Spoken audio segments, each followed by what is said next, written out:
Siap-siap pause. Banyak banget sekarang orang ketakutan karena persepsinya adalah kalau kena corona itu seperti akhir dunia, duka sedalam-dalamnya untuk seluruh keluarga yang ditinggalkan. Jangan salah teman-teman, corona ini mematikan, berbahaya. Makanya bagian dari saya membuat ini adalah supaya tidak lebih banyak lagi korban.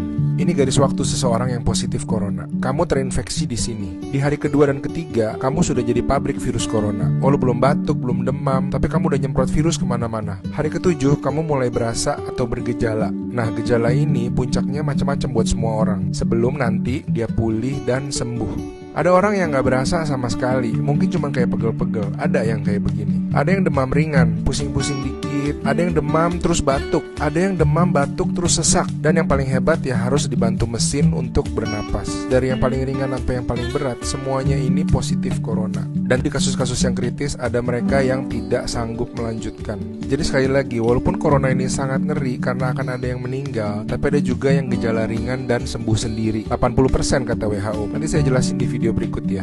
Jadi gimana dong kalau gua batuk-batuk dan demam? Apakah ini corona? Jawabannya mungkin aja, karena kan ada corona yang versi batuk-batuk doang. Nah terus saya cerita diri saya sendiri aja deh. Saya kemarin tuh sempat anget-anget dikit, tapi saya tuh nggak panik sama sekali. Saya pantau terus, ini yang paling penting. Saya bilang sama diri saya, kalau saya anget terus, meningkat, terus saya batuk, cara pikir saya nih, saya udah positif corona. Saya akan isolasi diri lebih baik, menjauhkan diri dari istri dan bibi. Saya tidur pisah kamar dan alat makan saya dipisah. Kalau saya mulai sesak napas, nah di situ baru saya coba cari rumah sakit. Kenapa nggak lebih awal, Wat? Karena di hari-hari awal ini semua rumah sakit itu penuh dan ada kemungkinan saya dilempar sana sini dan saya jadi bikin penuh ranjang. Padahal banyak orang tua dan mereka-mereka yang udah kritis yang perlu ranjang saya. Tapi yang paling penting adalah semua versi corona ini menular. Itulah kenapa sebisa mungkin kita diam di rumah.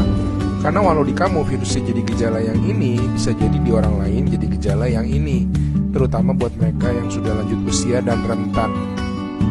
Ini penjelasan yang sangat disederhanakan sekali, tapi semoga bisa membantu kamu tidak serta-merta panik kalau kamu merasa batuk dan demam di hari-hari ini.